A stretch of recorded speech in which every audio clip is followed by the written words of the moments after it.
My wife refuses to try to fix things after I made a mistake and had an affair, despite my repeated pleas for forgiveness and couples therapy, and she doesn't seem to care about how a divorce is going to affect our child in the long run. Posted by u/throw_ra_over_volume. I, 41M, had an affair. My wife, 40F, and I separated over it. I know I effed up. It was wrong, I shouldn't have done it, and I regret it. It was the biggest mistake of my life. I know what I did damaged our relationship, but I want us to try again. I will do anything to set things right. She can check my phone anytime she wants, track my location, put keyboard trackers on my computer. I've suggested everything I can think of, but any time I bring up the topic of trying again or even just wanting to talk about what happened, she shuts it down. If we are in person, she will walk away. If we're on the phone, she hangs up. When I text her, she doesn't even acknowledge the message. She responds to other messages but will outright ignore any message I send about trying again or talking about what happened. I've tried everything, just asking to have a chat over coffee or getting drinks or just coming over after our daughter goes to bed to talk, but she says no every time. I just want the chance to fix things. If you make a mistake, you fix it, right? How can I fix things if she won't even talk about it? All I want is one chance. 1. If after that it still doesn't work, fine. I'll bow out gracefully, but how can we be over if we don't at least try? Maybe we can fix things, maybe we can't. How will we ever know if we don't try? I just feel like we'd be throwing away all our years together if we didn't at least try.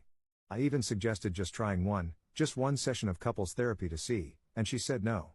I barely got out the word couples therapy, and she walked away. We have a kid together. Don't they deserve a chance to be in a stable home instead of splitting time between different parents? And I know I effed this up first, but I'm trying to fix it. Has anyone been through this? Is there something I can do? What can I say or do to convince her to at least hear me out? /relevant comments. Commenter. It's her right to leave you if she wants to. You betrayed her. She doesn't owe you another chance. Ops downvoted response. As I said, I know I effed up. I acknowledged I was wrong in my post. I just want her to hear me out. I just want to explain myself. Don't I at least deserve that? With a kid involved, that makes things complicated. Shouldn't we at least try to do what's right for our kid? I'm not just asking for me, but for them. Commenter 2. Please don't be one of those red pill dudes who blame the woman for ending the marriage after he cheated. You threw the marriage away, not her. Ops downvoted response. I'm not blaming her. I would never blame her at all. I said it was my fault I cheated. I have no excuse, but I was always raised that if you make a mistake, you fix it, and she's not letting me fix it. Not even a single adult conversation. Commenter 3. If positions were reversed, would you? Would there be anything someone could say to make the betrayal hurt less? You need to do what someone suggested and stop harassing her. If you're divorced, hold up your end and be a good co-parent and dad. If not, stop harassing her. Just let her know that, when she's ready, you'll be open to counseling if she's willing. This is all on you and the choices you made. Ops downvoted response. Of course I would. I would have talked about it. We've been together a long time. I would have given her the courtesy of explaining herself. We're not divorced yet, just separated. Commenter 4. When my ex cheated, I left him immediately, and there was never any hope of reconciliation, though he tried. I told him I completely lost trust in him, and there was no way I would put myself at risk again. You messed up big time. Pull up your big boy pants and deal with it. Be present for your children, pay child support on time, and stop harassing your ex. Demonstrate that you have changed, and maybe she will consider it, but at this point you are just saying words. You need to show through your actions that you are remorseful. Ops downvoted response. Is there anything your ex could have said or done that would have made you consider it? Like I am trying, like I said, I have tried to tell her I will do anything. She just won't let me. How can I show her through my actions if she can't even have a grown-up conversation about it? Commenter 5. Build a time machine and not betray her in the effing first place. Ops downvoted response. If I could, I would. Update 11 days later. My wife and I are separated, but we've not divorced or talked about divorce. I moved out, she still lives in our old house. Well, she started going on dates with this guy, and now they've recently made things official. My wife now has a boyfriend. We have been separated about 9 months, not even a year, and she has a boyfriend. I know his first name, and that's about it. Anytime I press her for details about this guy, she refuses to tell me. We got into a fight over it, and I said as the father of our child, I have a right to know everything about who she is bringing into contact with our child. She just said he's dating me, not our child, and her romantic life is none of my business. I said I'm not asking her about her romantic life, I just want to know who this guy is, because for all I know, he's some sex offender or something. Honestly, I am convinced something isn't right here. Again, we have been separated for less than a year, and we didn't talk about divorce. They must have known each other before we separated, because this seems far too quick. Also, her refusing to tell me anything seems suspicious. So, I've been thinking about hiring a private investigator to check this guy out. Find out as much as he can about this guy. Maybe see if he can find out the truth, like if they did know each other before we separated. But I don't know, hiring an investigator seems kinda extreme. I just don't know what else to do. So, would I be the jerk if I hired an investigator to investigate my wife's new boyfriend? /relevant comments. Commenter. Conveniently left out that the reason you and your soon-to-be ex-wife separated is because you cheated, at least according to your previous post. Doesn't surprise me that you're out here projecting. 9 months isn't a long time, huh? How long did it take you to start dating your mistress? Did you give her all the details, let your wife vet her in case she was a sex offender or something? Ops downvoted response. Yeah, because everyone fixates on that and nothing else. And if you'd bothered to read that post, you'd see I admitted I was wrong. But whatever, all you see is somebody cheated and won't see anything else. FYI, they've been seeing each other for like 5 months. I don't know when exactly they went official because that's none of my business, but I do know their first date was then, or maybe the first one she let me see. Who effing knows? And after we broke up, she was like barely home. She was always at the gym or whatever. And then, she took our kid to the beach for the day, and I asked her for pics, and she said she forgot to take any. Yeah, what or who didn't she want me to see in the pics? How do you forget to take pics of your kid? There are just so many little things like that don't add up. But sure, focus on an affair I owned up to and admitted was a mistake I tried to fix. But she's too busy with her little boy toy to be bothered with it. Commenter 2. If the first date was 5 months ago, then it sounds like the relationship started after the 9 months that you have been separated. As for going to the gym, her life was turned upside down by finding out that her husband had cheated on her. She was probably extremely depressed, and one of the things that works for depression is exercise. Likewise, just getting out of the house that she shared with you would also help her mental health. And really, most people change some things when they leave a relationship, regardless of why the relationship ended. The final reason to go to the gym is to lose weight, which will generally make you more attractive, which makes dating easier. It sounds like she wants to be in a relationship in general, just with someone she trusts, so not with someone that cheats on her. Ops downvoted response. Okay, but why can't she answer the simple question of how they met? That's small talk anyone can ask. But why does she tell me it's none of my business? What doesn't she want me to know? And also, after the breakup, almost immediately, she changed all her passwords. What didn't she want me to see? And that's just the first date I know of. Who knows if she ever went on any before? It just seems crazy quick to suddenly be dating somebody after a breakup. And what, just dating one guy? No other dates or anything? She immediately hits on boyfriend material right away? No way.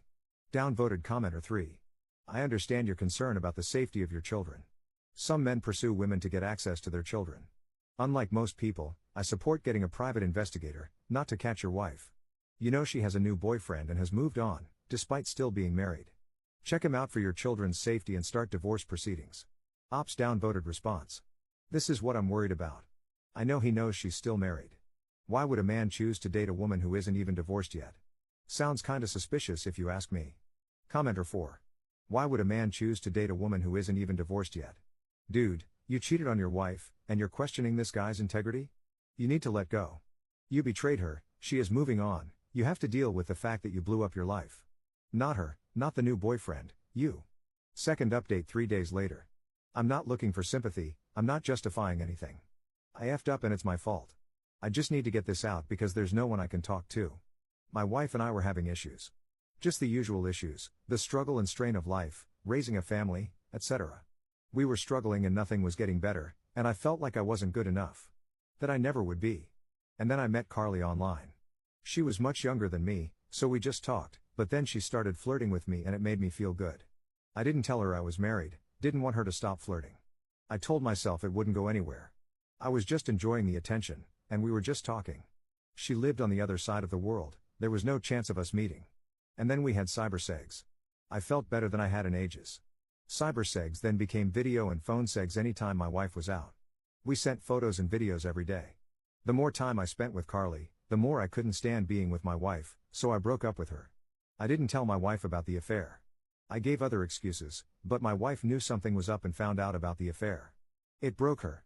She didn't eat, didn't sleep, she cried all the time. I justified it by telling myself my wife is a strong woman, she'll get over it. I hate myself for thinking that way, but I did. My wife went to therapy. Stopped crying. Started eating and sleeping again. Started smiling again. Stopped begging me not to leave. And I thought, great. See, I was right. I stopped feeling guilty. I felt relieved. My wife and I had to live together for a while until I found a place, but I barely saw her and she barely spoke to me. At first it was great, but then I started to feel off, like I had come home to an empty house, even though it wasn't. At that point I should have seen sense, should have stopped. Instead, I started to resent my wife. Somehow, in my mind, she was trying to sabotage my happiness. It made me angry. I snapped. Made passive-aggressive comments. I hate myself for every word, every nasty text, every accusation. I moved out. Living with my wife had been awkward, but the new place was. I don't know. Even though I'd rarely see her, every room contained her presence even when she wasn't there. But staying in the new place made me feel more alone than I ever had. I had free run to talk to Carly anytime I wanted, to do anything I wanted, but it felt so pointless. The new place felt so effing awful. Like a prison. I started to dread going home. I'd stay out for hours. Hang around supermarkets. Wander the streets. Sit on a park bench. Anything but go home. Even if it meant not talking to Carly. And then one time I passed a perfume shop and smelled my wife's perfume, and I don't know why but I broke down. In that moment I didn't want to talk to Carly. I wanted my wife. Carly and I broke up. I thought I'd miss her. I didn't. I missed things my wife did, small things, big things. I didn't miss a single thing Carly did. During the handover of our daughter one day, I blurted out that Carly and I broke up. I don't know why, I didn't even mean to, it just came out. My wife nodded and said, "I'm sorry to hear that." And I don't know why but that stung. She didn't say it spitefully. She was calm and pleasant, like we were just talking about the weather or something. I almost wish she did say it with some spite or glee or something, but she didn't. Any time I try to talk about us or what happened, my wife shuts the conversation down. She's civil, but she looks at me like I'm a stranger.